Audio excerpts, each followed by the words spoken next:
کا رجحان اسی طرف ہے. قد انکسر اعلیھا، اس کے اوپر کا حصہ یعنی سرح زخمہ کا ٹوٹ گیا ہے، وہ مڑ گیا ہے اپنے جوف میں، اور یہ ایک ہی تنے پر قائم. فی ساقہا کسب کثیرۃ، اس تنے کے حدود میں بہت سے تودہائے ریت کے ٹیلے ہیں. اور عبداللہ بن عمر نے ان سے بیان کیا نبی اکرم صلی اللہ علیہ وسلم اترتے تھے اس بڑے درخت کے نیچے جو قریب تھا رویسا بستی کے راستے کے دائیں طرف آگے کو، ایسی جگہ میں جو کشادہ اور نرم ہے، جبکہ پار ہو جاتے تھے ٹیلے سے جو برید رویسا کے 2 میل کے قریب پر واقع. اس درخت کا اوپر کا حصہ ٹوٹ کر مڑ گیا تھا اپنی جوف، اور یہ ایک تنے پر قائم، اور اس کے تنے کے حدود میں بہت سے تودہائے ریت کے ٹیلے ہیں. وعن عبد الله بن عمر حدثه ان النبي صلى الله عليه وسلم صلى في طرف طلعة من وراء العرج وانت ذاهب الى حفة عند ذلك المسجد قبران او 3 على القبور رزم من حجارة عن يمين الطريق عند سلمات الطريق بين اولئك سلمات. كان عبد الله يروح من العرج بعد ان تميل الشمس بالعاشرة فيصلي الظهر في ذلك المسجد. اور اب یہ حدیث بھی ابراہیم حربی نے روایت کی، اور اسی طرح ابو عوانہ نے، اور ابن عمر رضی اللہ تعالیٰ عنہ نے ان سے بیان کیا کہ نبی اکرم صلی اللہ علیہ وسلم نے نماز ادا کی طلعہ کے کنارے پر.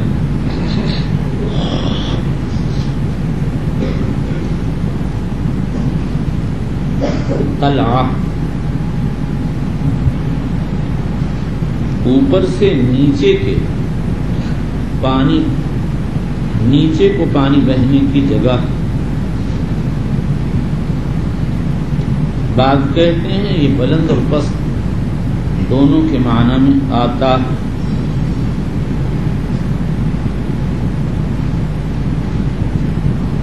من ورائی العرج، جو عرج بستی کے آگے ہے.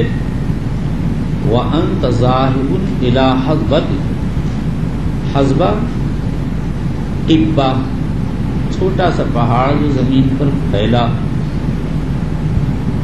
رزم من حجارہ، رزم وہ پتھر کہلاتا ہے جس کے اوپر قدرتی طور پر دوسرے پتھر اوپر تلے جڑے ہیں. عند سلمات الطریق، اگر یہ لام کے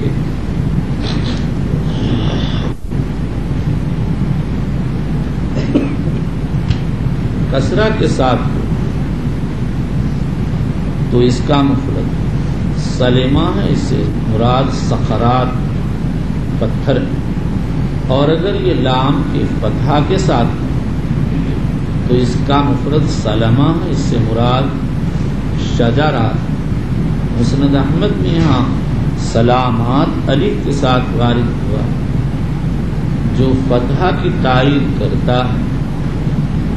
ایک آدمی کی ایک بدو سے ملاقات ہوئی، کہنے لگا السلام علیک. وہ بدو کہنے لگا الجسجاس علیک. اس نے کہا ما ھذا. بدو نے کہا ہما شجران مران بالبادیۃ وضعت احدہما علی فوضعت الاخر علی.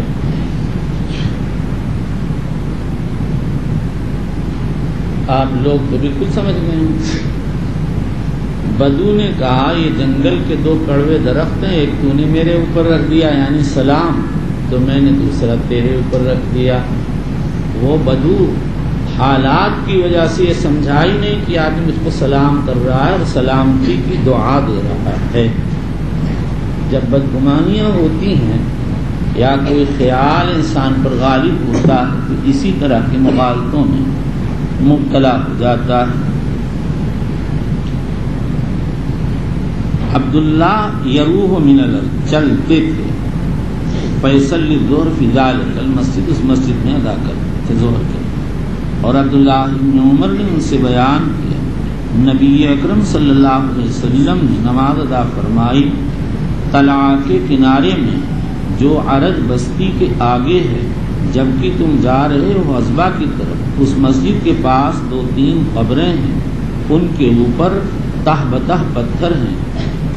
راستے کے دائیں طرف راستے کے بڑے درختوں کے پاس ان درختوں کے بیچ میں عبداللہ بن عمر چلتے تھے عرج بستی سے۔ زوال شمس کے بعد ظہر کی نماز اس مسجد میں ادا فرماتے۔ چلیے۔ وعن عبد الله بن عمر حدثه أن رسول الله صلى الله عليه وسلم نزل عند سرحات عن يسار طريق في مسير دون حرشة، ذلك المسير لاصق بقراء حرشة بينه وبين الطريق قريب من قلبة، وكان عبد الله بن عمر يصلي إلى سرحة هي أقرب السرحات إلى الطريق وهي أطولهن۔ یہ روایت ابراہیم حربی نے تخریج کی۔ عبداللہ بن عمر نے ان سے بیان کیا کہ حضرت رسول اکرم صلی اللہ علیہ وسلم اترے بڑے درختوں کے پاس جو راستے کے بائیں طرف سراحات، سرحا کی جمع بڑا درخت، مسیل پانی بہنے کی جگہ، ہرشا پہاڑ کا نام ہے، دونا قریب کے معنی میں، قرا کنارہ، بینہ و بین الطریق میں بینہ کی ضمیر مسیل کی طرف عائد ہے، غلوہ وہ مقدار کہلاتی ہے جہاں تیر مارنے کے بعد پہنچ جاتا ہے۔ مسند احمد میں قریب من سہمن کا لفظ آیا ہے۔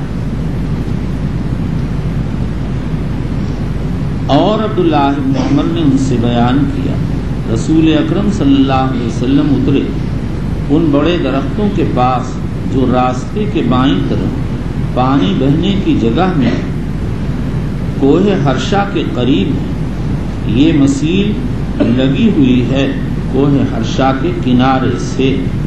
اس مسیل اور راستے کے مابین ایک تیر کی مار کے قریب کا فاصلہ ہے۔ عبداللہ بن عمر نماز پڑھتے تھے اس بڑے درخت کی طرف رخ کر کے جو ان سارے درختوں میں سب سے زیادہ راستے کے قریب اور سب سے لمبا ہے۔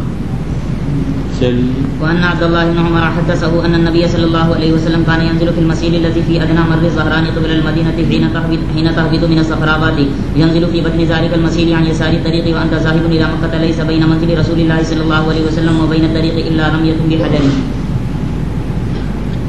ادنا اقرب مر الزہران ایک جگہ کا نام ہے مکہ مکرمہ کے قریب، اس کو مر الزہران اس کے پانی کی مرارت اور تلخی کی وجہ سے کہا جاتا ہے۔ قبل المدینہ اس لیے کہہ دیا کہ قریب اور بعید امور اضافیہ ہیں، تو بتا دیا کہ اس کے قریب سے مراد مدینے کی جانب کا حصہ حین تحبط من الصفراوات، صفراوات صفراؤ کی جمع ہے، اس سے مراد وہ اودیہ و جبال جو مر زہران کے بعد پڑھتے ہیں، یعنی اگر کوئی مکے سے چلے تو پہلے مر زہران آئے گا پھر صفراوات، لیکن اگر کوئی مدینے سے چلے تو پہلے صفراوات آئیں گے پھر مر زہران۔ اور عبداللہ بن عمر نے ان سے بیان کیا کہ نبی کریم صلی اللہ علیہ وسلم اترتے تھے اس پانی بہنے کی جگہ میں جو مر زہران کے قریب مدینہ کی طرف پڑتی ہے، جبکہ تو اتر جائے صفراوات سے، اتر جاتے تھے اس مسیل کے بطن میں راستے کے بائیں طرف، اور تو جانے والا مکے کی طرف، نہیں تھا حضور صلی اللہ علیہ وسلم کی منزل اور راستے کے مابین کوئی فاصلہ مگر ایک پتھر کی مار کا۔ وعن عبد الله بن عمر رضي الله عنهما حدثه أن النبي صلى الله عليه وسلم كان ينزل بذي قبى ويبيت حتى يصبح يصلي الصبح حين يقدم مكة، ومصلى رسول الله صلى الله عليه وسلم ذلك على أكمة غليظة ليس في المسجد الذي بني ثمه ولكن أسفل من ذلك على أكمة غليظة۔ اور ابن عمر نے بیان کیا، یہ حدیث اور اگلی حدیث ابراہیم حربی نے تخریج نہیں کی، یہ دونوں حدیثیں مسلم نے تخریج کی۔ اور عبداللہ بن عمر نے بیان کیا حضرت نبی اکرم صلی اللہ علیہ وسلم اترتے تھے ذی طوا میں. ذی طوا پہلے مکے سے باہر تھا، مکے کے حدود میں آ گیا ہے، اور رات گزارتے تھے یہاں تک کہ صبح کر دیتے تھے. صبح کی نماز پڑھتے جبکہ مکے تشریف لاتے، اور حضور صلی اللہ علیہ وسلم کے نماز پڑھنے کی جگہ موٹے ٹیلے پر تھی، نہ اس مسجد میں تھی جو وہاں بنائی گئی ہے، نہیں تھی اس مسجد میں جو وہاں بنائی گئی ہے، لیکن اس سے نیچے کو موٹے ٹیلے پر تھی. چلیے. وعن عبد الله بن عمر حدثه ان النبي صلى الله عليه وسلم استقبل فرضي الجبل الذي بينه وبين الجبل الطويل نحو الكعبة فجعل المسجد الذي بني ثم يسار المسجد بطرف الأكمة، ومصلى النبي صلى الله عليه وسلم أسفل منه على الأكمة السوداء تدعو من الأكمة 10 أذرع أو نحوها، ثم تصلي مستقبل الفرزتين من الجبل الذي بينك وبين الكعبة. استقبل فرزتي الجبل. فرزتي الجبل تسمیہ ہے فرزہ کا. فرزہ مدخل النہر، مدخل الطریق، اور کبھی پہاڑ کے کونے پر بھی بولا جاتا. الذی بینہ و بین الجبل الطویل نحو الکعبۃ، جو آپ کے اور کعبہ کی طرف لمبے پھیلے ہوئے پہاڑ کے درمیان. روایت کے الفاظ کے ظاہر سے معلوم ہوتا ہے وہاں دو پہاڑ تھے، ایک جبل طویل اور دوسرا اس سے پہلے تھا. اس کے فرضتین کا استقبال کر کے نماز ادا ہوتی تھی، لیکن یہ بات نہیں ہے، بلکہ وہی جبل طویل جو وہاں پر قائم تھا اسی کے فرضتین مراد. الذی بینہ و بین الجبل الطویل، یعنی جو حضور صلی اللہ علیہ وسلم اور جبل طویل کے مابین واقع تھا. الطویل نحو الکعبہ، بتا دیا کہ یہ طول کعبہ کی طرف تھا، دوسری طرف نہیں تھا. فجعل المسجد الذی بنی ثم یسارا، کر دیتے تھے اس مسجد کو جو وہاں بنی ہوئی ہے بائیں طرف. المسجد بطرف الأکمہ، مسجد ٹیلے کے کنارے پر. ہمارے نسخوں میں اسی طرح بخاری میں یسار المسجد اضافت کے ساتھ ہے، لیکن ہونا چاہیے یسارن المسجد بطرف الأکمہ. واللہ اعلم. ومصلی النبی صلی اللہ علیہ وسلم اسفل، حضور کی نماز کی جگہ اس سے نیچے تھی سیاہ ٹیلے پر. تم ٹیلے سے 10 ذراع چھوڑ دو اور پھر فرضتین کا استقبال کرو اس پہاڑ کے جو تمہارے اور کعبہ کے مابین ہے. یہ جملہ واضح کر دیتا ہے کہ وہاں ایک ہی پہاڑ تھا. اور ابن عمر نے بیان کیا ان سے کہ نبی اکرم صلی اللہ علیہ وسلم نے استقبال کیا پہاڑ کے دونوں مدخل یا دونوں کونوں کا جو آپ کے اور لمبے پہاڑ کے بیچ میں پڑتے ہیں. کر دی آپ نے مسجد جو وہاں بنی ہے بائیں طرف، مسجد ٹیلے کے کنارے پر، اور حضور صلی اللہ علیہ وسلم کے نماز کی جگہ اس سے نیچے سیاہ ٹیلے پر تھی. تدعو من تم چھوڑ دو ٹیلے سے 10 ذراع یا اس کے قریب کے بند کر دو، اور پھر تم نماز پڑھو فرضت اس پہاڑ کے دونوں کناروں کا استقبال کر کے جو تمہارے اور کعبہ کے مابین کہتا ہے اس کو بند کرو.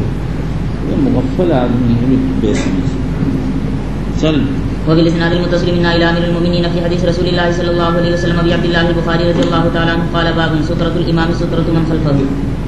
امام بخاری ابواب مساجد سے فارغ ہو ابواب سترہ لائے ہیں، اس لیے کہ جب آدمی بڑی مسجد میں نماز پڑھتا ہے بلکہ چھوٹی تو کبھی اس کو ضرورت ہوتی ہے کہ وہ سترہ کر لے، اور اگر مسجد میں نہ پڑھے تو اور زیادہ اہمیت پیش آتی. سترہ بضم السین وہ چیز کہلاتی ہے جس کے ذریعے کسی چیز سے تستر کیا جائے. یہاں مراد وہ چیز ہے جس کو نمازی اپنے سامنے یکسوئی کے لیے اور گزرنے والوں سے بچنے کے لیے کھڑی کر لیتا. سترہ کا قائم کرنا مستحب ہے. قاضی ابن عربی نے امام احمد سے اور صاحب فیض الباری امام شافعی سے وجوب نقل کیا جو وہم ہے۔ صحیح یہ ہے کہ سترہ کے وجوب کا کوئی بھی قائل نہیں۔ علامہ موفق ابن قدامہ فرماتے ہیں لا نعلم فی استحباب ذلک خلاف۔ اس کے بعد پھر اکثر حضرات تو یہ فرماتے ہیں مطلقاً سترہ قائم کیا جائے خواہ مرور کا خوف ہو یا نہ ہو۔ یہی امام مالک کی ایک روایت ہے۔ امام مالک دوسری روایت میں فرماتے ہیں جہاں مرور کا اندیشہ ہو وہاں سترہ قائم کیا جائے، اور جہاں اندیشہ نہ ہو وہاں سترہ قائم نہ کیا جائے۔ پھر اس کے بعد آگے اس مسئلے میں اختلاف ہے کہ ایک ہی سترہ امام اور مقتدی کے لیے ہوتا ہے یا سترہ امام کے حق میں ہوتا ہے اور مقتدیوں کے حق میں امام سترہ ہوتا ہے۔ اول جمہور علماء کا مسلک ہے اور یہی بعض مالکیہ کی رائے ہے۔ مالکیہ کا مشہور قول یہ ہے سترۃ للامام والامام سترۃ لمن خلفہ۔ اس اختلاف کا ثمرہ یہ ظاہر ہوگا کہ اگر کوئی شخص امام سترہ کے مابین گزر جائے تو جمہور علماء کے نزدیک سب کی نماز پر اثر پڑے گا اور مالکیہ کے نزدیک صرف امام کی نماز پر۔ اور اگر کوئی شخص امام اور قوم کے مابین گزرتا ہے تو جمہور علماء کے نزدیک کسی کی نماز پر اثر نہیں پڑے گا اور مالکیہ کے نزدیک قوم کی نماز پر اثر پڑے گا، اس میں کمی آ جائے گی۔ یہاں مصنف نے ترجمے کے جو الفاظ ذکر کیے ہیں وہ طبرانی کی ایک روایت میں وارد ہیں، لیکن اس کی سند میں سوید بن عبد العزیز جو متکلم فی ہے، روایت کے الفاظ مختصر اور مشہور تھے، اس لیے امام بخاری نے اس کو ترجمہ بنا دیا۔ وبه قال حدثنا عبد الله بن يوسف قال حدثنا مالك عن ابن شهاب عن عبيد الله بن عبد الله بن عتبة عن عبد الله بن عباس رضي الله عنهما انه قال اقبلت راكبا على حمار اتاني وانا يومئذ قد نهزت الاحتلام ورسول الله صلى الله عليه وسلم يصلي بالناس بمنى الى غير جدار فمررت بين يدي بعض الصف فنزلت وارسلت الاتان تركع ودخلت في الصف فلم ينكر ذلك علي احد۔ یہ حدیث ابواب علم میں آ چکی ہے، وہاں اس کے ضروری الفاظ پر بقدر ضرورت تقریر ہو چکی ہے۔ یہاں مصنف نے یہ حدیث ورسول اللہ صلی اللہ علیہ وسلم یصلی بمنى بالناس بمنى الى غیر جدار کی وجہ سے ذکر فرمائی ہے۔ اس کا مطلب امام بخاری رحمۃ اللہ علیہ نے یہ سمجھا ہے کہ وہاں پر سترہ تھا لیکن غیر جدار تھا۔ تقدیر عبارت ہے یصلی بمنى الى شیء غیر جدار۔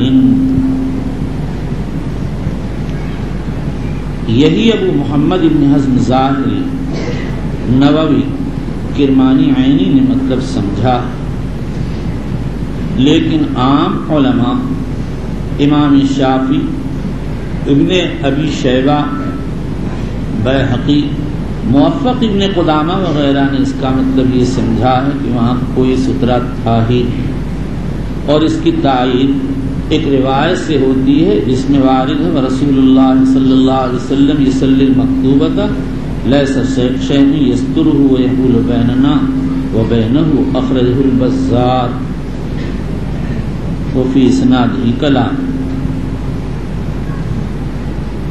چلیے وبه قال حدثنا اسحاق قال حدثنا عبد الله بن فلم ينکر ذالک، ابن عباس نے عدم نکیر سے استدلال کیا۔ دیکھیے آپ لوگوں سے پہلے اشارہ کیا تو مجھے بخار ہو گیا، بار بار ہوا پاؤں پھیلے گی۔ ورسول اللہ صلی اللہ علیہ وسلم یصلی فلم ينکر ذالک، ابن عباس نے عدم انکار سے اس لیے استدلال کیا کہ یہ دلیل ہے نماز کی صحت اور مرور کے جواز، اور عدم اعادہ صلاۃ سے استدلال نہیں کیا، اس لیے کہ اس سے زیادہ نماز کی صحت معلوم ہوتی ہے، جواز مرور کا جواز نہیں معلوم ہوتا۔ چل. وبه قال حدثنا اسحاق قال حدثنا عبد الله بن نمير قال حدثنا عبيد الله عن نافع عن ابن عمر رضي الله عنهما ان رسول الله صلى الله عليه وسلم كان اذا خرج يوم العيد امر بالحربة فتوزع بين يديه فيصلي اليها والناس وراءه وكان يفعل ذلك في السفر فمن ثم اتخذها الامراء. یہ اسحاق بن منصور ہیں. ابو نعیم اصفہانی خلف واسطی نے تصریح کی ہے اور ابن عساکر کی روایت میں حدثنا اسحاق یعنی ابن منصور وارد ہوا. حربہ چھوٹی سی برچھی. یہ برچھی حضور کی خدمت میں نجاشی نے ہدیہ کی تھی. عمر ابن شبہ کی تاریخ مدینہ میں اس کی تصریح. فمن ثم اتخذ الامراء یعنی نبی اکرم صلی اللہ علیہ وسلم کے سامنے تو بضرورت سترہ لے کر چلتے تھے. عمرہ نے اس سے یہ کر لیا کہ چوبدار ان کے سامنے ہٹو بچو کہتا ہوا برچھی لے کر چلی. وبه قال حدثنا ابو الوليد قال حدثنا شعبة عن عون بن ابي جحيفة قال سمعت ابي يقول ان النبي صلى الله عليه وسلم صلى بهم بالبطحاء وبين يديه عنزة الظهر ركعتين والعصر ركعتين تمر بين يديه المرأة والحمار. وبالاسناد المتصل منها الى امير المؤمنين في حديث رسول الله صلى الله عليه وسلم ابي عبد الله البخاري رضي الله تعالى عنه قال باب قدر كم ينبغي ان يكون بين المصلي وسترته. مصلی و سترہ کے مابین کتنا فاصلہ ہونا چاہیے اس مسئلے میں اختلاف ہے. ائمہ ثلاثہ اور مالک ایک روایت میں فرماتے ہیں 3 ذراع.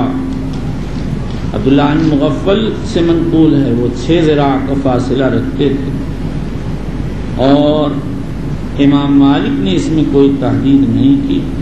وہ اپنے مشہور قول میں فرماتے ہیں دار مدار ضرورت پر ہے جتنے میں آدمی رکوع سجود اور کرتا ہو کر سکتا ہو اور گزرنے والے کو دفع کر سکتا ہو اتنے فاصلے پر کھڑا ہونا چاہیے. بعض مالکیہ کہتے ہیں 1 بالشت کا فاصلہ ہونا چاہیے. سوال یہ ہے کہ آدمی پھر سجدہ کیسے کرے گا.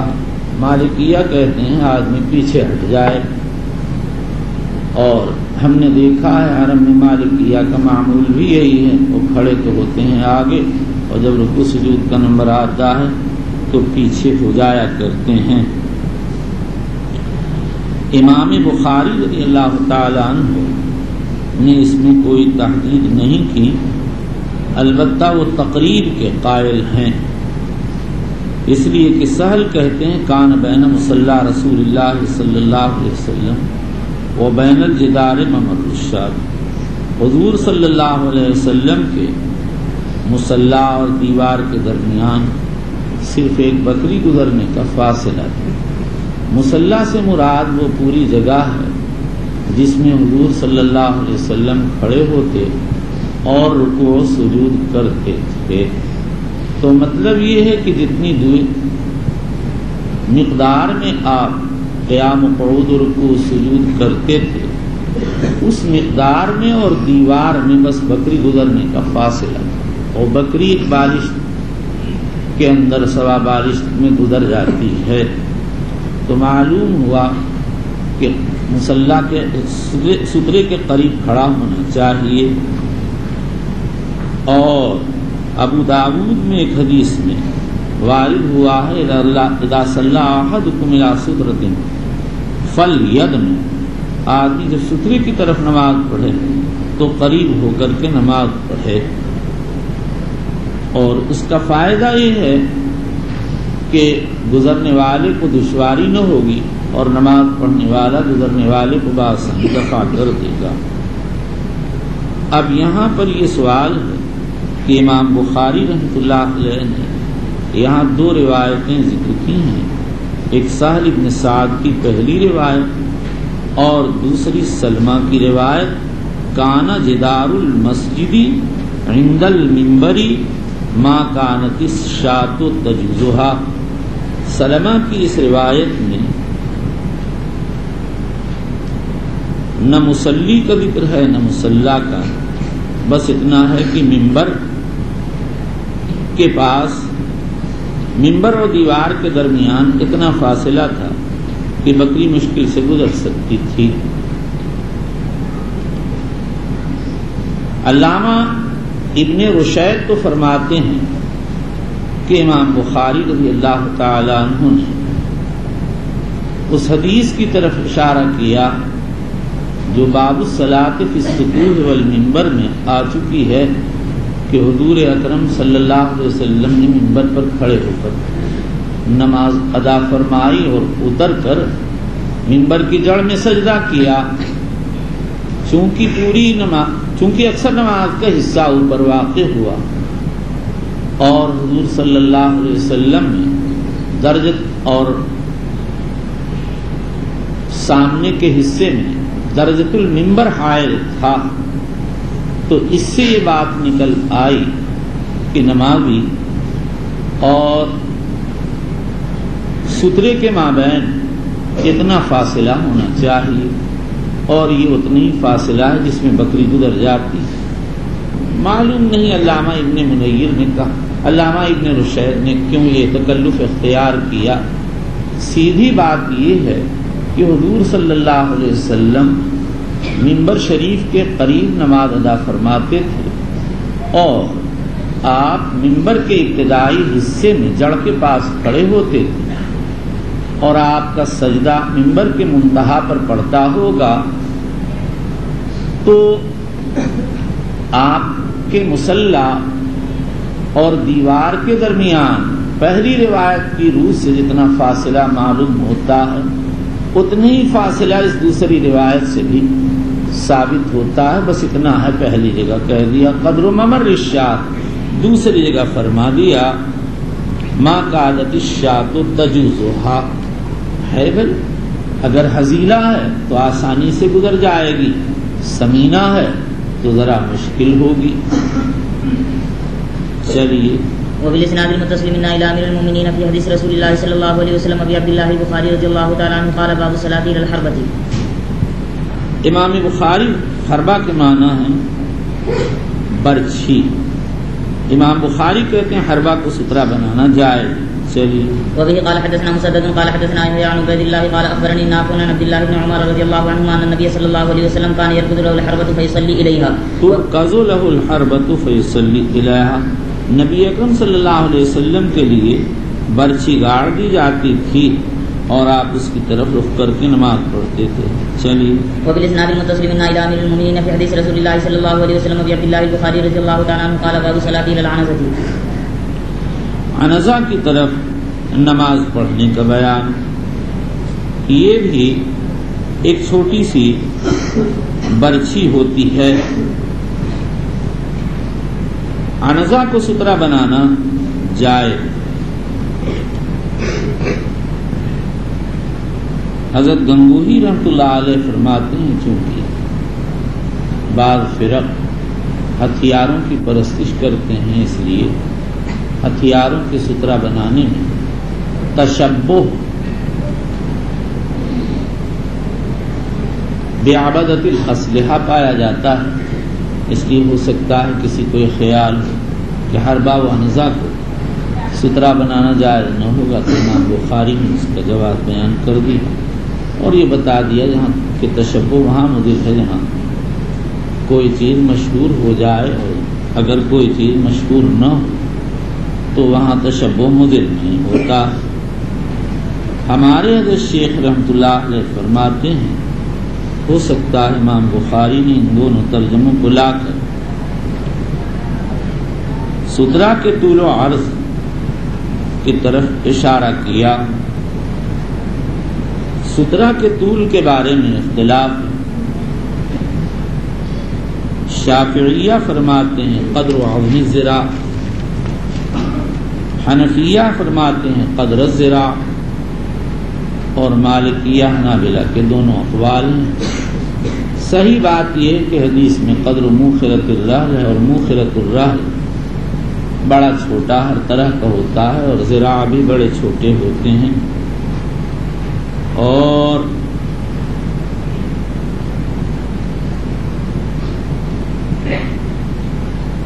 حربہ و عنزہ تو بہت بڑے ہوتے ہیں، ایک ذراع سے بہت زیادہ بڑے. اس لیے طول کی طرف اشارہ کر عنزہ حربہ کے لفظ سے طول کی طرف اشارہ کرنا بعید سا معلوم ہوتا ہے. بلکہ امام بخاری نے تاریخ کبیر میں حی خولانی سے نقل کیا ہے کہ میں نے ابو ذر سے پوچھا ما یستر المصلی، مصلی کے لیے کیا چیز ساتر سترا بن سکتی ہے؟ فرمایا مثل السواکی، میری مسواک کے برابر جو چیز ہو وہ. اور وہ مسواک کتنی بڑی تھی؟ کہتے ہیں وہ فوق القزمۃ ودون الشبر، قزمہ سے بڑی اور بالشت سے چھوٹی تھی.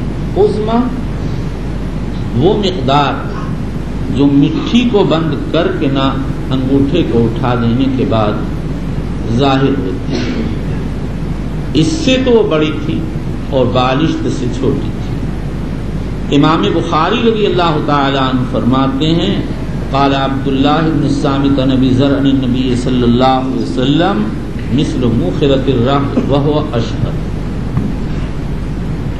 امام بخاری مثل موخرۃ الرحل کو زیادہ مشہور قرار دیتے ہیں. اب اگر بخاری کا مقصد سترہ کا طول بیان کرنا ہوتا تو ابو ذر کی روایت ذکر کرتے، جس کی طرف تاریخ کبیر میں اشارہ کیا ہے اور وہ روایت مسلم شریف میں وارد بھی ہے، لیکن انہوں نے یہاں اس سے کوئی تعارض نہیں کیا. ظاہر یہ ہے کہ ان کے نزدیک کوئی مقدار متعین نہیں ہے، بس اتنا بڑا ہونا کافی ہے کہ نمازی اور گزرنے والے کو صاف صاف نظر آ جائے اور نمازی کو یکسوئی حاصل ہو. واللہ اعلم. سترہ کتنا موٹا ہونا چاہیے؟ مالکیہ کہتے ہیں قدر الرم، بعض حنفیہ کہتے ہیں قدر غلظ الاصبع، لیکن شافعیہ حنابلہ کے ہیں اس میں کوئی تحدید نہیں. یہی حنفیہ کا مشہور قول ہے. صحیح ابن خزیمہ اور مستدرک حاکم کی ایک روایت میں ہے ولو بدقۃ شعرۃ، اگرچہ بال کے برابر ہی کیوں نہ باریک کو.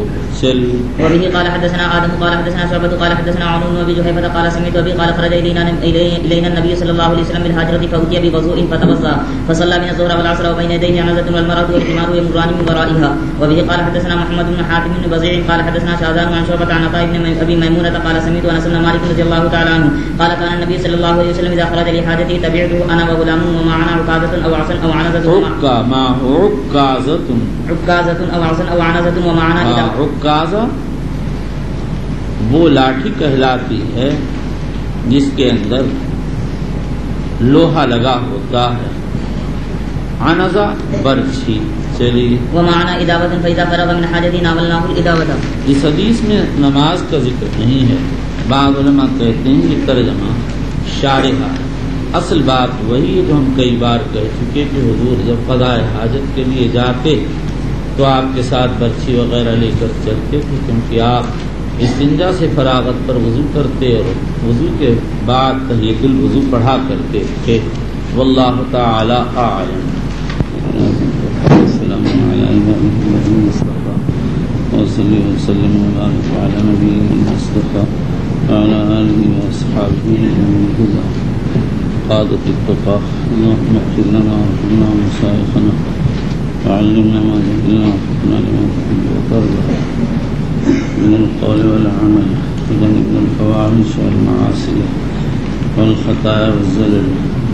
اللهم آثرنا واغفرنا وأصلح لنا شأننا كله لا إله إلا أنت.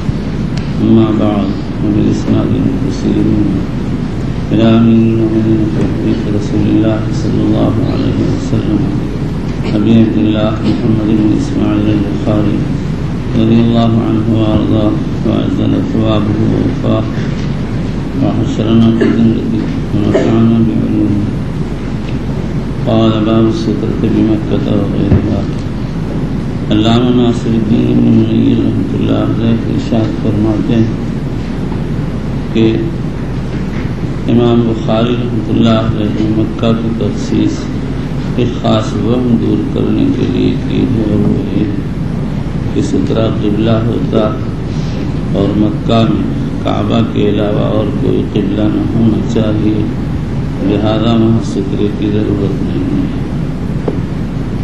علامہ کی اس تقریر پر یہ اشکال امام بخاری رحمۃ اللہ علیہ ترجمے میں مکے کی تخصیص نہیں کی، مکے کے ساتھ غیر مکہ کو بھی ذکر فرمایا ہے. اس لیے صحیح بات وہ ہے جو حافظ ابن رجب حنبلی وغیرہ نے لکھی ہے کہ امام بخاری بتانا چاہتے ہیں کہ سترہ مکہ وغیرہ ہر جگہ مشروع ہے، اس بات پر تو سب کا اتفاق ہے کہ غیر مکہ میں سترہ مستحب ہے یا مسنون ہے علی الاطلاق، جیسا کہ جمہور کی رائے ہے، یا خوف مرور کے وقت جیسا کہ امام مالک رحمۃ اللہ علیہ کا مشہور قول ہے، اور غیر مکہ میں اختلاف ہے کہ وہاں سترہ مسنون ہے۔ امام شافعی رحمۃ اللہ علیہ فرماتے ہیں مکہ میں سترہ مسنون۔ ابن رجب کہتے ہیں یہی امام احمد سے ایک روایت نقل کی جاتی ہے، اور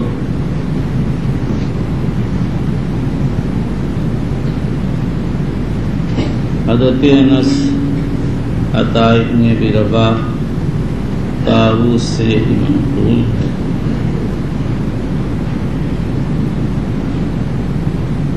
اس کے بالمقابل بعض دیگر صحابہ اور تابعین کی رائے ہے کہ مکے میں سترہ ضروری نہیں ہے۔ علامہ زرکشی نے امام مالک اور عبد الرزاق سے یہی نقل کیا ہے، یہی امام احمد کا مذہب ہے، بلکہ امام احمد فرماتے ہیں کہ پورے حرم میں سترہ کی ضرورت نہیں ہے، اور دلیل میں ابن عباس کی حدیث پیش کرتے ہیں، نبی اکرم صلی اللہ علیہ وسلم منا میں بغیر سترہ کے نماز پڑھ رہے تھے، اور ابن عباس اپنی گدھی پر سوار ہو کر سامنے سے گزر گئے، اور مالکیہ نے اپنی کتابوں میں تصریح کی کہ سترہ طائف کے حق میں مسنون نہیں ہے۔ اگر کوئی طواف کر رہا تو اس کے لیے نمازی کے سامنے سے گزرنا جائز ہے۔ امام طحاوی نے مشکل الآثار میں جو بحث کی ہے اس کا بھی حاصل یہی ہے، اور ان حضرات کی دلیل مطلب ابن ابی وداعۃ السہمی کی روایت ہے کہ میں نے دیکھا حضور صلی اللہ تعالی علیہ وسلم مسجد حرام میں نماز پڑھ رہے تھے اور لوگ طواف کرتے تھے، آپ کے سامنے سے گزر رہے تھے۔ رواہ ابو داؤد رحمہ اللہ تعالی۔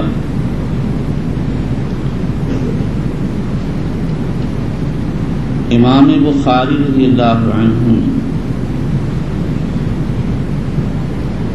غیر مکہ کی طرح سے مکہ میں سترہ کو مسنون قرار دیا، اور دلیل میں بھی جحیفہ کی حدیث پیش کی ہے، بطحائے مکہ میں حضور صلی اللہ علیہ وسلم نماز ادا فرمائی تو آپ کے سامنے برچھی گاڑ دی گئی، لیکن یہ روایت حنابلہ کی تعمیم کے تو خلاف ہے،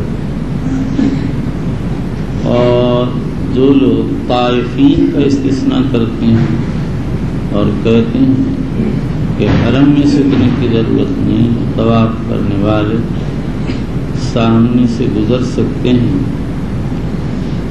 ان کی خاص دلیل ہے، اس لیے اس کو مقدم کیا جائے گا۔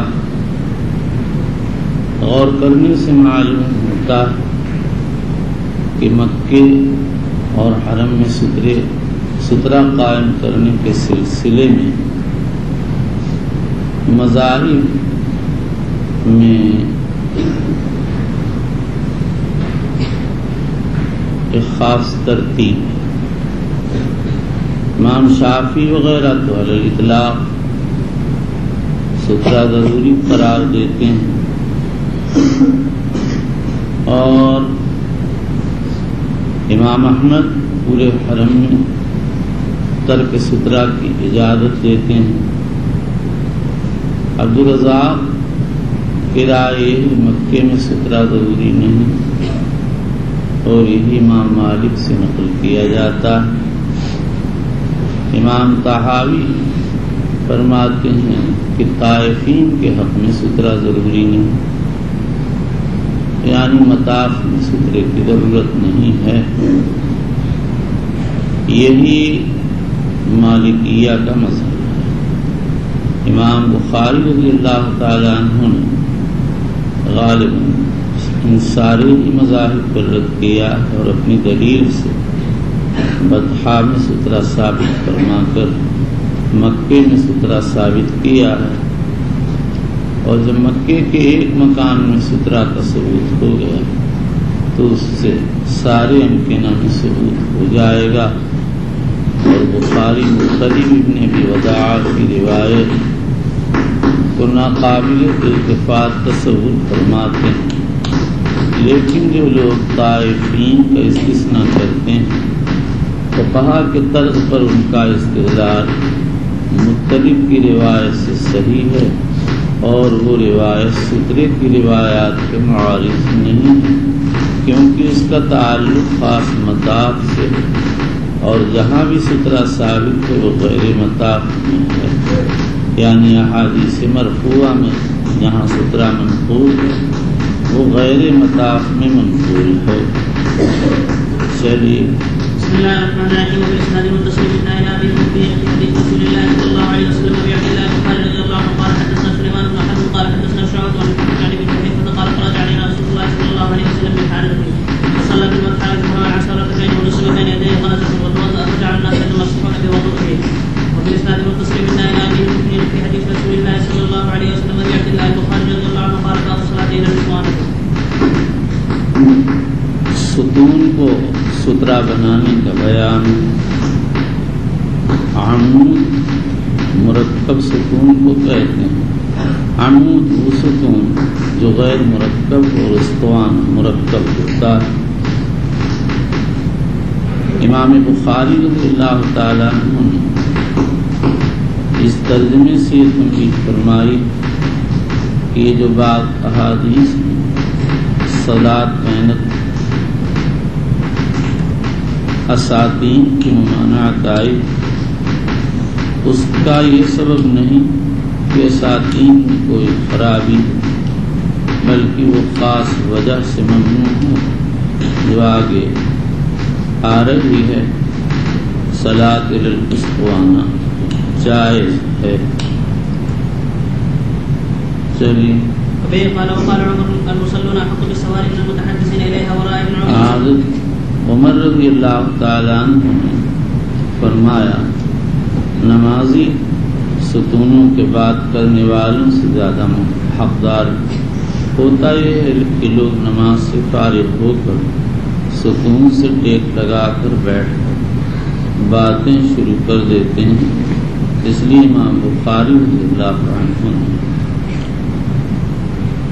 اس لیے حضرت عمر نے فرما دیا کہ جن کو نماز کے لیے کھڑے ہونا ہے وہ ستون کے زیادہ حقدار ہیں. کو ضرورت ہوتی ہے کہ سترہ بنا کر نماز پڑھیں تاکہ گزرنے والوں کو تکلیف نہ ہو. چلیے. راہ ابن عمر رجل یصلی بین اسطوانتین، یہ رجل قرہ ابن قیاس مزنی فازناہ الی ساریۃ، ان کو ایک ستون کے قریب کر فقال صلی الیہا. یہاں پر سوال یہ ہے کہ امام بخاری رضی اللہ تعالیٰ عنہ نے اس سے پہلے صلاۃ الی الحربہ، صلاۃ الی العنزہ کے تراجم منعقد کیے، اور اس کے بعد صلاۃ الی الاسطوانہ کا ترجمہ لائے. مصنف کو یہ چاہیے تھا کہ یہ ترجمہ پہلے تراجم کے ساتھ ذکر فرماتے بیچ میں السترہ بمکہ وغیرہ کا ترجمہ کیوں داخل فرما دیا؟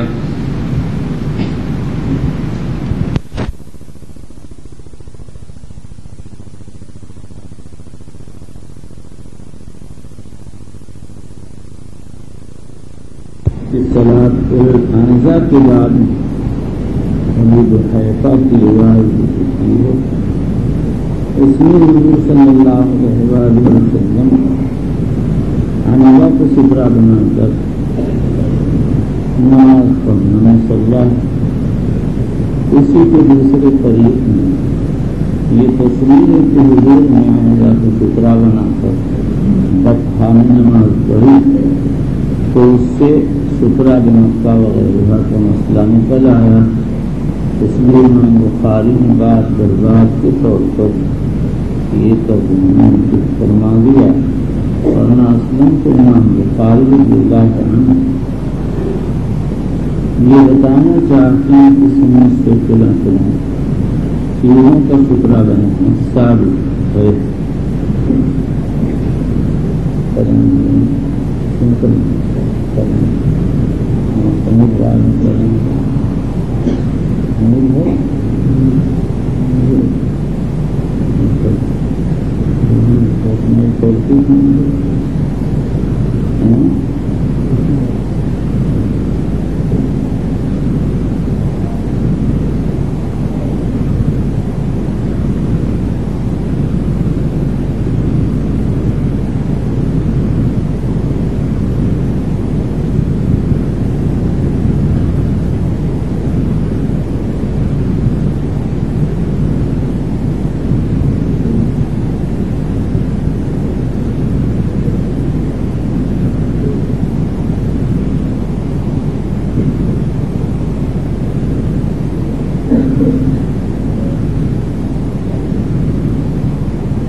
کے پاس نماز پڑھتے جو مصحف کے قریب، یعنی کسی قرآن کے پاس مصحف رکھا جاتا تھا جس کی مناسبت سے اس قرآن کو مصحف کہا جاتا تھا، سرما آ کر انہیں پڑھتے تھے۔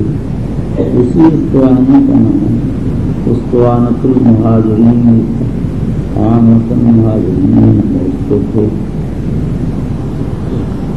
حافظ ابن حجر اسقلانی مسلم کے حوالے سے نقل کیا ہے، یہ صلی وراء سنجود، اور حافظ کہتے ہیں شاید مصحف کے لیے مستقل سنجود بنا دیا گیا ہوگا، اس میں قرآن کو رکھا جاتا ہوگا۔ میں کہتا ہوں حافظ کو وہی ہو گیا، یہ لفظ مسلم شریف میں موجود نہیں بلکہ مسلم ہے، یہ تحرہ موضوع مقامی مصحف وارد ہوا ہے۔ چلیے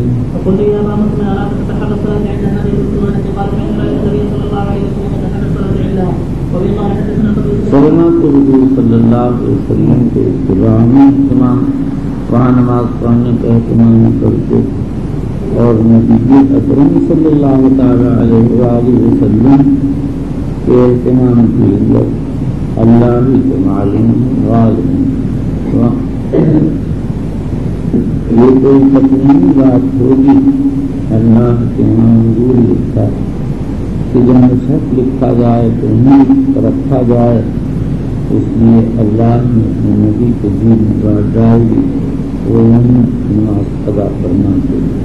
وبه قال حدثنا قيس قال حدثنا سفيان عن محمد بن عامر عن انس بن مالك قال لقد ذكرت كبار اصحاب النبي صلى الله عليه وسلم ينتقدون السواري عند المغرب وكان الشيخ عن عامر عن انس حتى ياتي النبي صلى الله عليه وسلم۔ حضرت کبار اصحاب النبی صلی اللہ علیہ وسلم یقتدون السواری عند المغرب، میں نے اکابر صحابہ کو دیکھا مغرب کی اذان کے وقت ستون کی طرف چل لیتے تھے، یعنی ان کے سترہ بنا کر نماز پڑھتے تھے۔ امام بخاری رحمۃ اللہ علیہ نے یہ حدیث باب الصلاۃ علی الاسطوانہ میں لا کر یہ اشارہ فرما دیا کہ اسطوانہ سے مطلقاً سکون مراد خواہ کسی قسم چلیے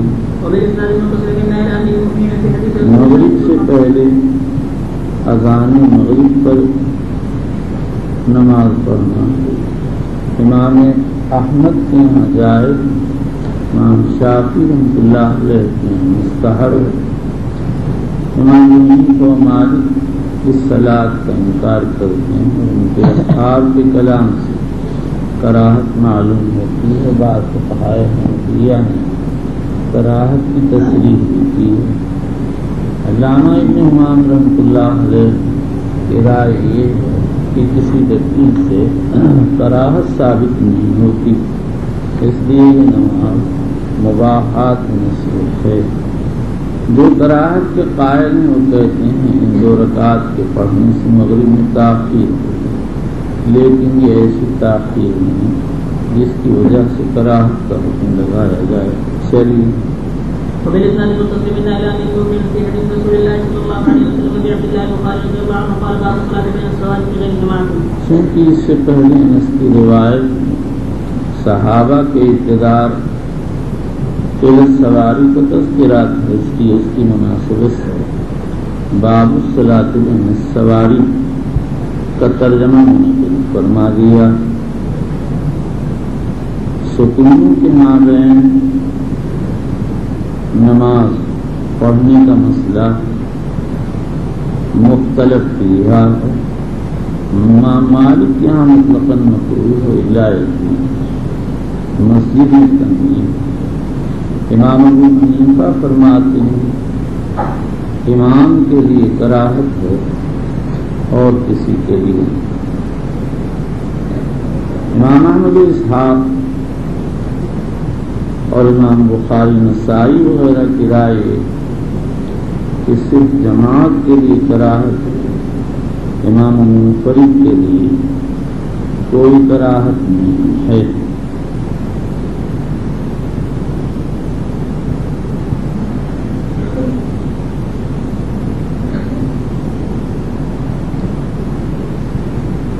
امام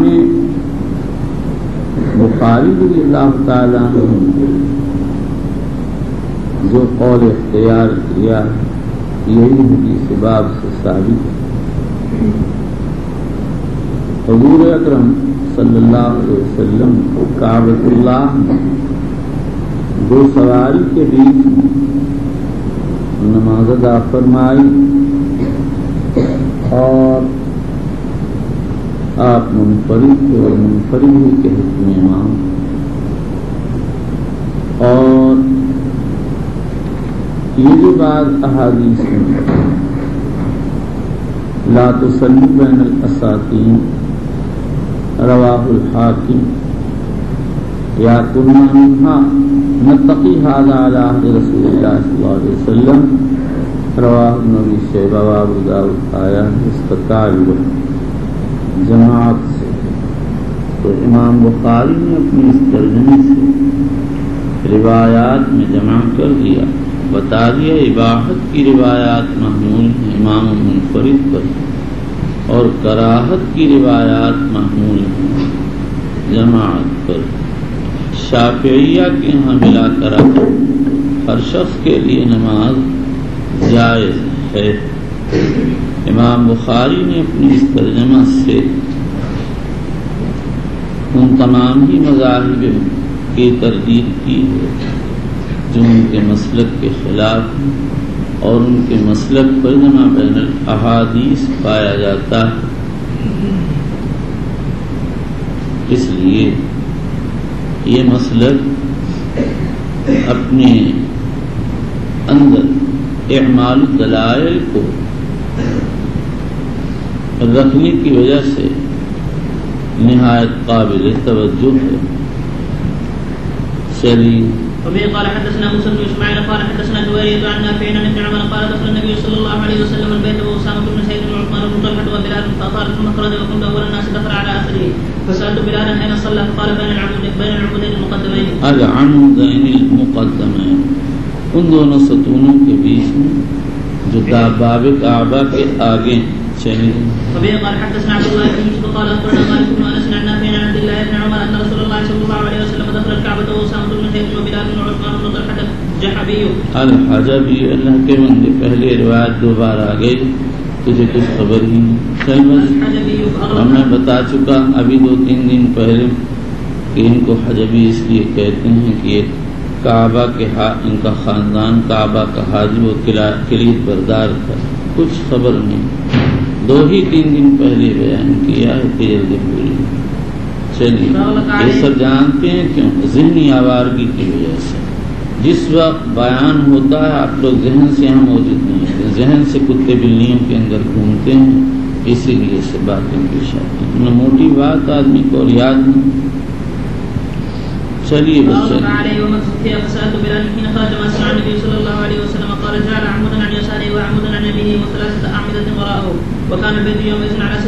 یہاں اشکال یہ ہے کہ تفصیل چاہتی ہے کل 5 ستون، 1 ستون دائیں طرف تھا، 1 بائیں طرف اور 3 پیچھے. اور اجمال میں ہے کان البیت یومئذ علی 7 اعمدۃ، اور ان ایام میں بیت اللہ 6 ستون پر قائم تھا. اس کے کئی جوابات ہیں. پہلا جواب تو یہ ہے کہ اختلاف زمان. عہد نبوت میں بیت اللہ کے 6 ستون تھے. جب بعد میں کعبہ کی تعمیر ہوئی تو 5 ستون ہو گئے. اس پر اشکال یہ ہے کہ یہ صحابہ سے بعید ہے کہ حضور کے زمانے کی چیز کو ایسے تبدیل کر دیں کہ اس کا نام و نشان ختم ہو جائے. دوسرا جواب یہ ہے کہ اصل میں 1 ستون دوسرے ستون سے متصل ہوگا، اس لیے راوی نے اس کو شمار نہیں کیا تفصیل میں.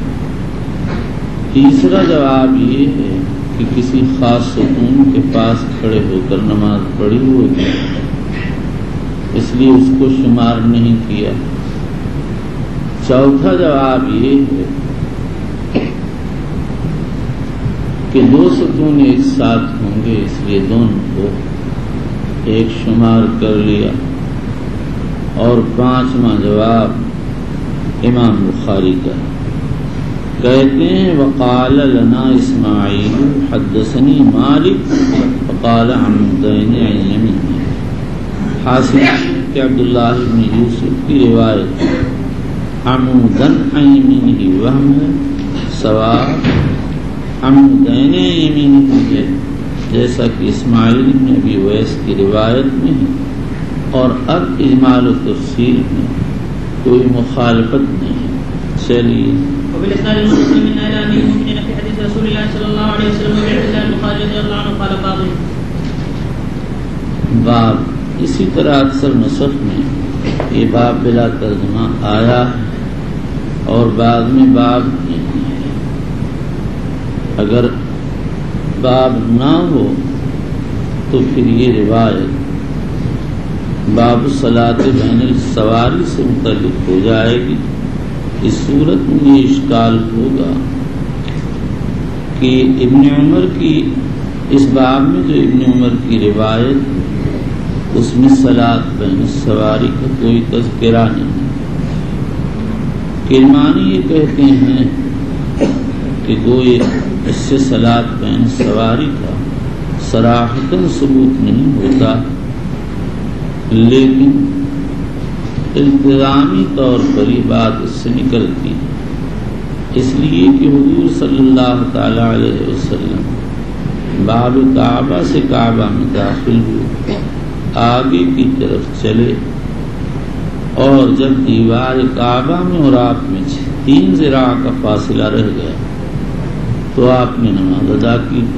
ظاہر ہے کہ آپ کی نماز بین الاسطوانتین ہوئی، لیکن اس تقریر کا ذوق ظاہر اس لیے اگر آپ میں اور دیوار کعبہ میں 3 ذراع کا فاصلہ تھا تو اس سے یہ کہاں معلوم ہوا کہ آپ بین الاسطوانتین کھڑے ہوئے تھے، ہو سکتا ہے کہ دونوں ستون آگے ہوں یا پیچھے ہوں۔ نمبر اس لیے راجح یہ ہے کہ یہ باب ہونا چاہیے، اور امام بخاری نے باب بلا ترجمہ لا کر ابن عمر کی حدیث درج فرما کر کلام کی تکمیل کی ہے، اور اس کا مطلب یہ ہے کہ انس کی ابن عمر کی روایت مذکورہ فی الباب السابق میں نبی اکرم صلی اللہ علیہ وسلم کے کعبہ میں داخل ہو کر نماز پڑھنے کا ذکر ہے، لہذا امام بخاری نے تکمیل بحث کے لیے ابن عمر کی روایت دوسری روایت ذکر کر دی، جس میں یہ وضاحت بھی ہے کہ آپ دیوار سے کتنے فاصلے پر کھڑے ہوئے تھے۔ آپ میں اور دیوار میں 3 ذراع کا فاصلہ تھا۔ چلیے یہ باب مجھ کو لکھ کے دینا، ٹھیک؟ چلیے قال حدثنا ابراهيم بن المنذر قال حدثنا ابو بكر قال حدثنا موسى بن عقبة عن نافع ان عبد الله كان يدخل الكعبة مستقبل وجهه صاف پڑھیے آپ، ایسے من آواز نہیں آتی ہے۔ چلیے وجعل الباب قبل الظهر فمشى حتى يكون بينه وبين الجدار الذي قبل وجهه قريبا من 3 أذرع صلى يتوخى المكان الذي أخبره به بلال أن النبي صلى الله عليه وسلم صلى فيه قال وليس على أحدنا بأس إن صلى في أي نواحي الشام ان صلى في نواحي البيت الشام۔ ابن عمر رضی اللہ تعالیٰ عنہ نے بتا دیا جہاں حضور پاک صلی اللہ علیہ وسلم نے نماز ادا فرمائی، وہ تو بڑی مبارک جگہ ہے، لیکن پورا کعبۃ اللہ مبارک ہے، آدمی جہاں چاہے نماز پڑھ سکتا ہے۔ کعبہ میں داخلہ ہر شخص کے مقدر میں نہیں، بڑے بڑے اولیاء تمنا کرتے ہوئے چلے گئے اور ان کو یہ شرف نہیں ملا، لیکن اللہ جب چاہتے ہیں تو اپنے کسی چھوٹے بندے کو گھسا دیتے ہیں۔ ایک صاحب آئے، کہنے لگے میں ریاض میں نوکری کرتا ہوں اور میرے دل میں یہ نکلتا تھا اللہ مجھے کعبہ میں داخل ہونا نصیب کر دے۔ کہتے تھے اتفاقاً میں عمرے کے لیے آیا تو کعبۃ اللہ کی اصلاح اندر سے ہو رہی تھی، میں گھس گیا، میری سمجھ میں نہ آیا کہ کیا کروں۔ ایک صاحب سے پوچھا میں یہاں کیا کروں؟ انہوں نے کہا بھائی نماز پڑھو۔ تو کہتے تھے میں چاروں طرف گھومتا رہا اور ہر طرف نماز پڑھتا رہا۔ میں نے کہا یہ آپ کے مقدر کی بات ہے، ورنہ وہاں کس کو گھسنا نصیب ہوتا ہے اور کس کو وہاں نماز پڑھنا نصیب ہوتا ہے۔ اللہ اپنے جس بندے کو دیکھنا۔ قوم کے دھوبی ہیں، ان کے والد بڑے نیک، بھائی بھی سب نیک ہیں۔ میرا خیال ہے گھر کی نیکی ہی کے یہ سب اثرات ہیں کہ آدمی کے دل میں یہ دائیا اٹھتا ہے کہ اللہ میں کعبہ میں داخل ہوں۔ بڑا رشک آیا ان کی بات سن کے کہ ہمیں 2 ہی رکعت کا موقع مل جاتا، لیکن پھر یہ تسلی کر لی کہ جب حضرت عائشہ نے حضور سے خواہش کی کہ یا رسول اللہ میں کعبہ میں نماز پڑھوں گی، تو آپ حتیم میں لے گئے اور فرمایا یہاں پڑھ لو، یہ بھی کعبہ ہی کا حصہ ہے۔ اس کا چلیے اس طرح کیا مسلسل دیکھ رہے ہیں، چلیے وبالاسناد المتصل من الى امير المؤمنين في رسول الله صلى الله عليه وسلم ابي عبد الله البخاري رضي الله عنه قال باب الصلاه الى الراحله والبعير والشجر والرحل۔ راحلہ سواری کا اونٹ، یہ مخصوص ناقہ ہر اونٹ سواری کے کام کا نہیں ہوتا، اسی لیے ایک حدیث میں الناس کے کیبری میں لا تجد فیہا راحلۃ، لوگوں کی مثال ان اونٹوں کی ہے جس میں ایک بھی سواری کے قابل نہیں۔ بعیر لفظ عام ہے، اس اونٹ پر اطلاق ہوتا جو 4 سال پورے کر کے 5ویں میں داخل ہو جائے۔ والشجر درخت، الرحل فالان۔ حضرت امام بخاری رضی اللہ تعالیٰ عنہ اصلاً صلاۃ الی البعیر اور الی الشجر کو ثابت کرنا چاہتے ہیں، لیکن ان کے پاس اس سلسلے میں کوئی صریح روایت نہیں تھی۔ ہاں صلاۃ الی الراحلہ کی روایت تھی اور صلاۃ الی الراحل کی، انہوں نے صلاۃ الی الراحلہ سے صلاۃ الی البعیر کو مستنبط کیا اور صلاۃ الی الرحل سے صلاۃ الی الشجر کو، اور راحلہ سے بعیر کو اس لیے مستنبط کیا کہ راحلہ تو خاص قسم کا اونٹ ہے اور بعیر عام ہے۔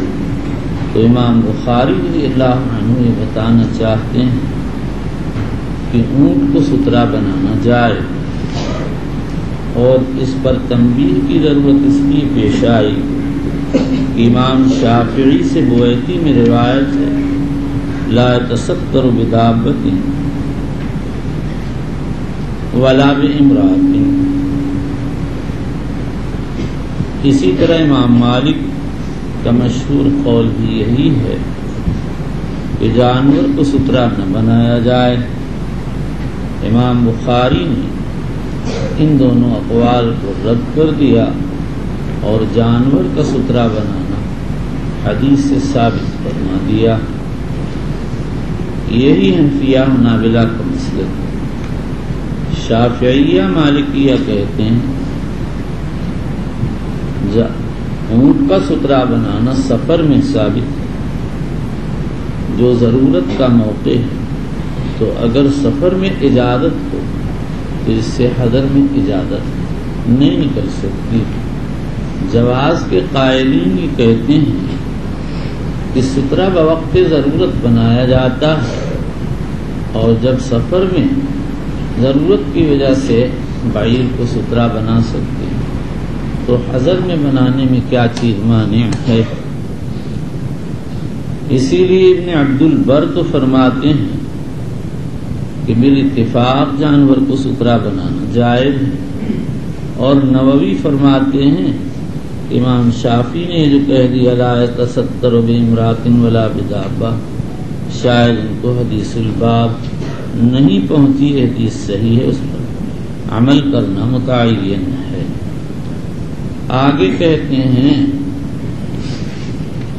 وَالْبَعِيرِ وَالشَّجَرِ وَالرَّحْلِ۔ امام بخاری رحمۃ اللہ علیہ نے رحل سے، جس کے معنی پالان ہے جو لکڑی کا بنتا ہے، شجر کا مسئلہ کیا، اور اس پر تنبیہ کی ضرورت اس لیے پیش آئی کہ بعض اقوام بعض اشجار کی پرستش کرتے ہیں، تو ہو سکتا ہے کسی کو یہ خیال ہو کہ شجر کو سترا بنانے کی گنجائش نہیں، اس لیے کہ اس میں تشبہ بعبادت الاشجار پایا جاتا ہے۔ امام بخاری نے اس توہم کو دور کر دیا اور بتا دیا کہ اشجار کا سترا بنانا جائز ہے۔ کوئی درخت کو پوجتا ہے وہ جانے، حدیث سے درخت کے جز کا سترا بنانا ثابت، تو درخت کا بھی سترا بنانا ثابت ہو گیا۔ لیکن اس پر اشکال یہ ہے کہ کٹے ہوئے جز کو اگر سترا بنانا ثابت ہو جائے تو اس سے پورے درخت کا سترا بنانا کیسے ثابت ہوگا؟ کٹے ہوئے درختوں کی پوجا کوئی نہیں کرتا ہے، کھڑے درختوں کو لوگ پوجتے ہیں۔ اس کا جواب یہ ہے، بخاری یہ بتانا چاہتے ہیں اشجار میں کوئی خرابی نہیں، اس لیے جب اس کے ایک جز کو سترا بنا سکتے ہیں تو کوئی کو بھی بنا سکتے ہیں۔ یہ باب بھی لکھ کے لینا چلیے۔ وبه قال حدثنا محمد بن ابي بكر المقدمي البصري قال حدثنا معتمر بن سليمان عن عبيد الله بن عمر عن نافع عن ابن عمر عن النبي صلى الله عليه وسلم انه كان يعرض راحلته فيصلي اليها انه كان يعرض راحلته فيصلي اليها، وہ اپنی سواری کو عرضاً رکھ بٹھا لیتے تھے اور اس کی طرف نماز پڑھتے تھے۔ چلیے۔ قلت افرأيت اذا هبت الركاب قلت افرأيت اذا هبت الركاب، سائل عبید اللہ، مسئول نافع، مسند احمد میں اس کی تصریح ہے۔ اذا حبت الركاب، حبت تحرکت، جب سواریوں میں حرکت کر رہی ہوں تو ان میں قرار نہ ہو۔ قال كان ياخذ الرحل فيعدل فيصلي اليه الى آخرته، پالان لے کر اس کو قائم کر لیتے اور اس کے آخرہ کی طرف نماز پڑھتے تھے۔ او قال مؤخر آخرہ بکسر بالمد و کسر الخاء اور مؤخرہ تین اعراب جائز ہے علی وزن اسم المفعول من التفعیل وعلی وزن اسم المفعول من الافعال وعلی وزن اسم الفاعل من الافعال. موخرہ موخرہ مؤخرہ یہ چار لغات. پالان کی وہ لکڑی جو راکب کے پیچھے ہوتی ہے جس پر راکب تھک کر ٹیک لگاتا ہے. آخرت الرحل کہ سترا بنانے کی روایت بخاری کے پاس موجود ہے، لیکن امام بخاری رحمۃ اللہ علیہ سترا کی مقدار کے سلسلے میں کوئی ترجمہ منعقد نہیں کیا. اس سے معلوم ہوتا ہے ان کے یہاں سترا کہ کوئی تحدید نہیں، بڑا چھوٹا ہو سکتا ہے اور ہے بھی. آخرہ بھی بڑا چھوٹا ہوتا ہے، انسان کا ہاتھ بھی بڑا چھوٹا ہوتا ہے.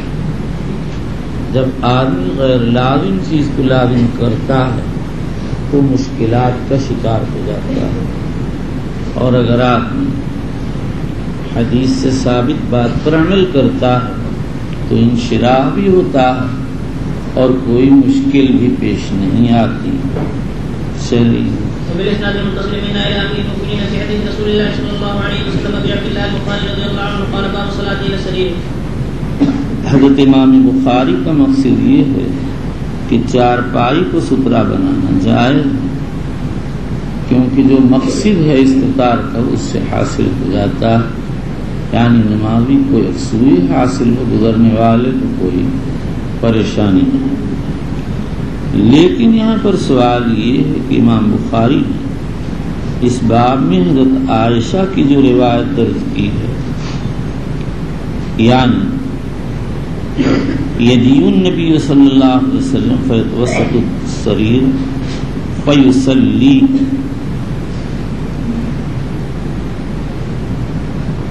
اس سے مصنف کا دعویٰ ثابت نہیں ہوتا. اس کے ظاہر سے تو یہ معلوم ہوتا ہے کہ حضور صلی اللہ علیہ وسلم سریر کے بیچ میں کھڑے ہو کر نماز پڑھتے تھے. علامہ کرمانی نے اس کا جواب یہ دیا کہ ترجمے میں الصلاۃ الی السریر میں اعلیٰ کے معنی میں ہے، اور مطلب یہ ہے کہ چارپائی پر نماز جائز ہے. اس صورت میں روایت اور ترجمہ میں مطابقت ہو گئی اور یہ کہا جائے گا حروف الزر تقوم بعضها مقام بعض. علامہ سندھی بھی اسی توجیہ کی طرف مائل ہیں، لیکن حافظ ابن حجر نے الا کو اپنے ظاہر پر رکھا ہے اور یہی ہمارے نزدیک سوال ہے. اگر الا کو علا کے معنی میں لے لیا جائے تو یہ ترجمہ یہاں کے بجائے ابواب المساجد میں ہونا چاہیے تھا، جہاں مصنف نے صلاۃ علی الخمرہ، صلاۃ علی الحصیر، صلاۃ علی الفراش وغیرہ کو بیان کیا. اور عدم مطابقت کا جو اشکال ہے اس کا جواب یہ ہے کہ فیتوسط السریر کے معنی ہے فیقوم حذاء وسط السریر، اور اس کی دلیل یہ ہے کہ تحاوی میں وارد ہوا ہے یصلی الی وسط السریر وانا علیہ مستجع. چلیے وبه قال حدثنا عثمان بن ابي شيبه قال حدثنا جرير عن منصور عن ابراهيم عن الاسود عن عائشه قالت اعدتمون بالكلب والحمار.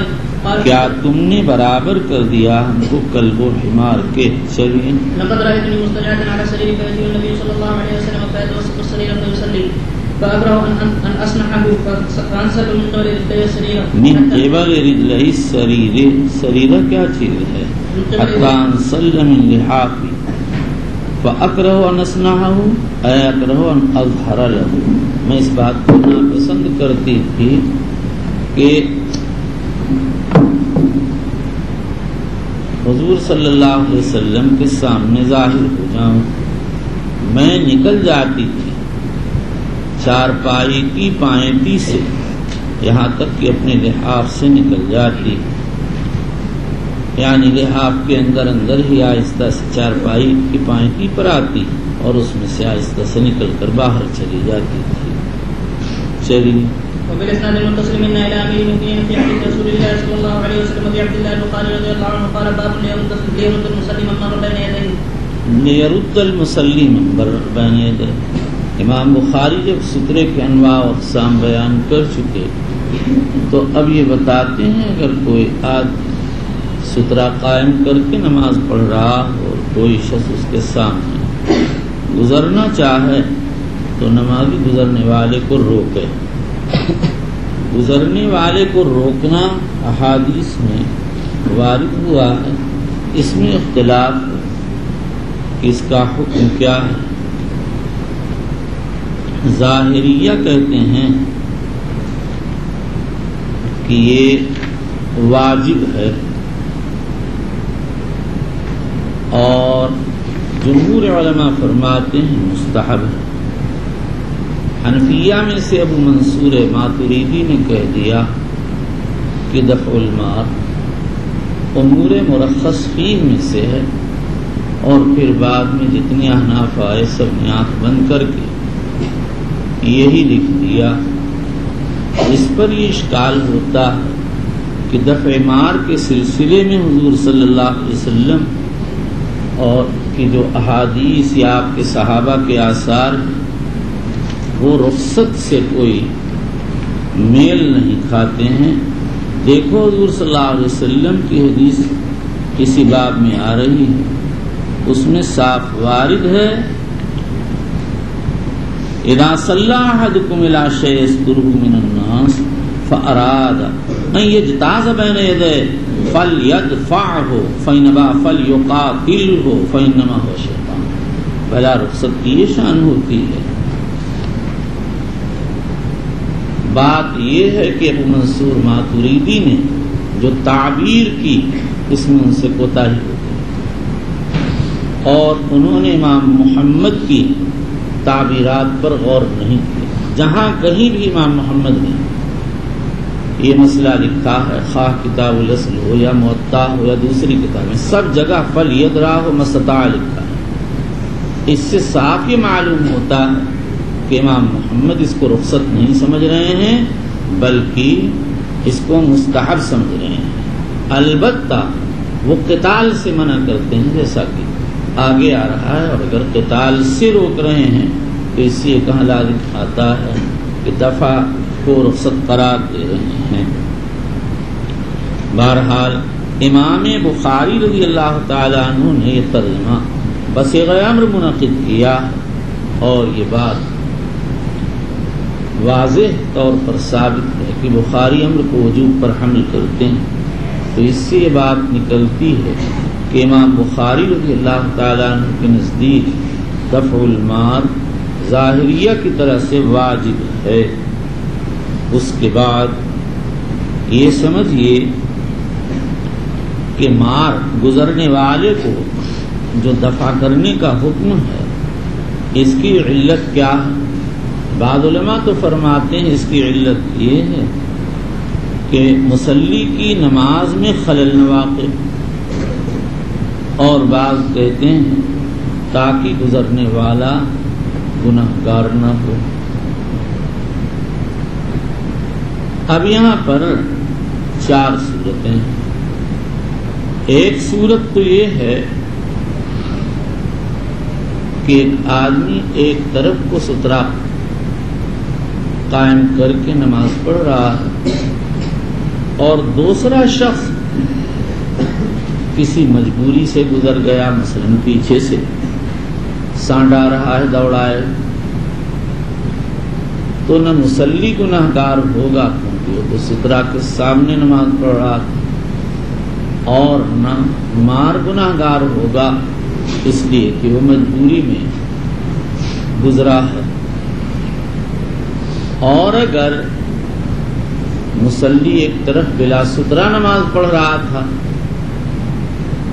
اور گزرنے والا مجبوری سے گزر گیا تو گزرنے والا گناہگار نہیں ہوگا، مصلی سترہ نہ ہونے کی وجہ سے گناہگار ہوگا. اور اگر مصلی سترہ کے سامنے نماز پڑھ رہا تھا اور گزرنے والا بلا ضرورت گزرا ہے تو گزرنے والا گناہگار ہوگا. اور اگر نماز پڑھنے والا کھلی جگہ میں نماز پڑھ رہا تھا جہاں گزرنے کے عام امکانات ہوتے ہیں اور گزرنے والا بلا ضرورت گزر گیا تو دونوں گناہگار ہوں گے. ورد ابن عمر فی التشہد، اور ابن عمر نے تشہد کی حالت گزرنے والے کو واپس کیا. یہ اثر عبد الرزاق اور ابن ابی شیبہ نے روایت کیا. مصنف نے اشارہ کر دیا کہ جو نماز کے ابتدا اور وسط میں رد کا حکم ہے وہی آخر میں بھی ہے. وفی الکعبۃ، یہ اثر ابو نعیم الفضل ابن دکین استاد بخاری نے موصولا روایت کیا اور دوسرے نسخے میں یہاں واقع ہوا ہے. وفی الرکعۃ، قاضی عیاض کہتے ہیں، قابسی کہتے ہیں وہ اشبہ، لیکن ثبوت کے اعتبار سے فی الکعبہ ہی صحیح ہے. اور یہ کہا جائے گا، بخاری نے اشارہ کیا کہ دفع المار کا حکم ہر جگہ ہے تاکہ کعبہ میں بھی. وقال ان ابا الا یقاتلہ قاتلہ، قالت ضمیر ابن عمر کی طرف ہے. ان ابا المار الا یقاتلہ المصلی قاتلہ. اس سے معلوم ہوتا ہے کہ ابن عمر رضی اللہ تعالیٰ عنہ مار سے قتال کے قائل ہیں. علامہ ابن عبد البر قاضی باجی قاضیات وغیرہ کہتے ہیں اس بات پر اجماع ہے کہ گزرنے والے سے ہتھیار کے ذریعے قتال نہیں کیا جائے گا اور نہ ایسا کام کیا جائے گا جس سے گزرنے والا ہلاک ہو جائے. اور اگر جائز طریقے پر دفع کیا اور مار ہلاک ہو گیا تو بالاجماع قصاص نہیں. اور دیت میں علماء کے دو اقوال ہیں، لیکن بعض علماء اس قتال کے امر کو ظاہر پر محمول کرتے ہیں. امام محمد کے یہی رائے، اور چونکہ کسی کے نزدیک بھی قتال کی اجازت نہیں اس لیے اب وہ روایتیں مشکل بن گئیں جس میں قتال کا حکم ہے. امام محمد کو کہتے ہیں یہ منسوخ ہے، لیکن نسخ کے لیے کوئی دلیل صریح اور تاریخ چاہیے، یہاں کچھ بھی نہیں.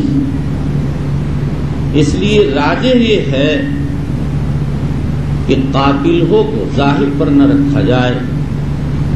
امام شافعی فرماتے ہیں اور یہی حنابلہ کی رائے ہے کہ یہاں قتال سے مراد ہے دفع اشد من الدفع الاول، یعنی پہلے سے زیادہ زور سے دھکا دے. اور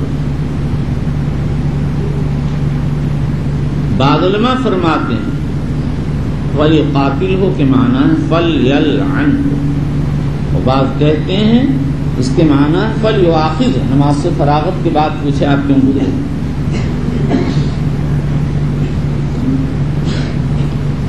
چلیے. وبه قال حدثنا ابو معمر قال حدثنا عبد الوارث قال حدثنا يونس عن حميد بن هلال عن ابي صالح ان ابا سعيد قال قال النبي صلى الله عليه وسلم وحدثنا ابو بن ابي اياس قال حدثنا سليمان بن المغيرة قال حدثنا حميد سلیمان بن مغیرہ کی بخاری میں کل یہی ایک روایت اور ایک روایت کتاب العلم گزری ہے، لیکن وہاں پر نسخ بخاری میں اختلاف ہے. عام نسخوں میں وہ روایت نہیں پائی جاتی. چلیے. قال حدثنا حميد بن هلال العدوي قال حدثنا ابو صالح السمان قال رايت ابا سعيد الخدري في يوم جمعه يصلي الى شيء يستره من الناس فاراد الشاب من بني ابي معيط ان يجتاز بين يديه فدفع ابو سعيد جلدی جلدی پڑھو بھائی.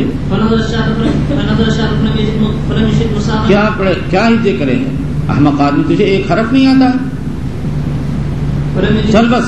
لم يجد مساقا الا بين يديه فعاد فلم يجد مساغا الا بين يديه. بے مطالعہ تو کسی کو نہیں ایسی صلاحیت ہے کہ پڑھ لے گا. چل بس.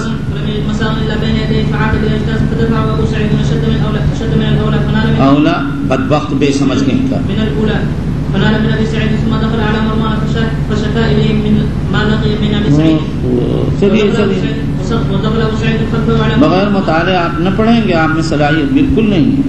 چلیے. فقال ما لك ولابن اخيك يا ابا سعيد قال سمعت النبي صلى الله عليه وسلم يقول اذا صلى احدكم الى شيء يستره من الناس فاراد احد ان يقاتل بين يديه فليدفعه فان ابى يقاتل فانما هو شيطان. روزانہ آپ نہ پڑھا کریں. اتنا پریشان کر دیا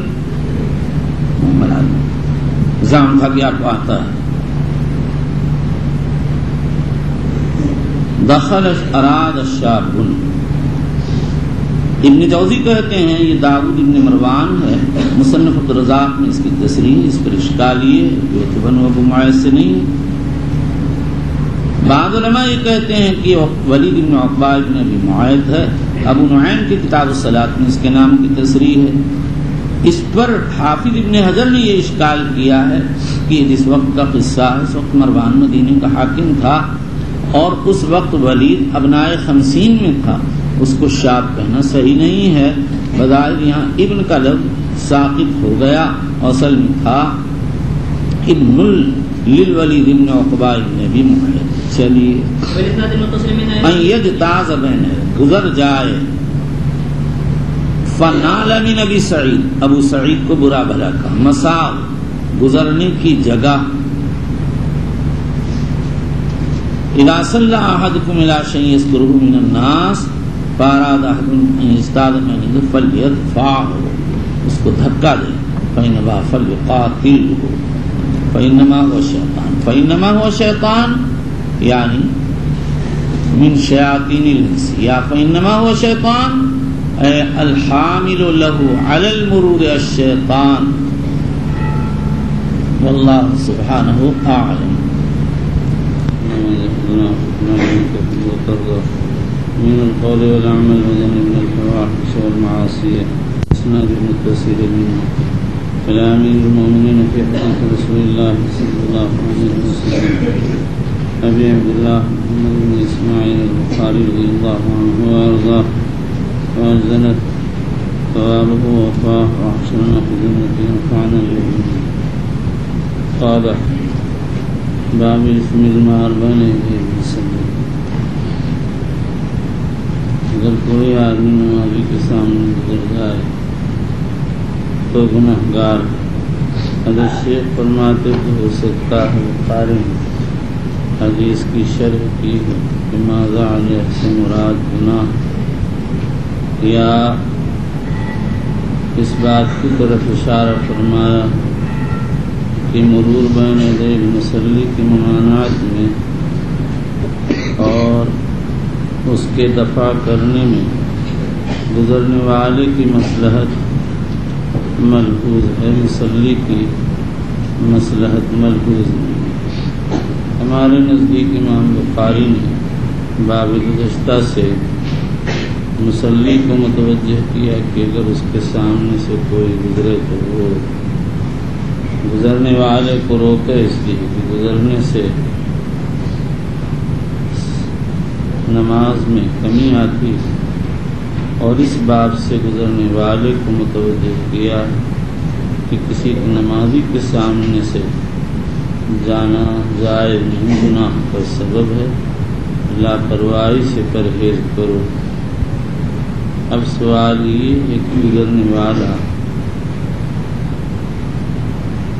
ہر حال میں گنہگار ہوگا یا مخصوص حالات میں؟ اس کا جواب اس تفصیل سے ظاہر جو باب گزشتہ میں بیان کی جا چکی.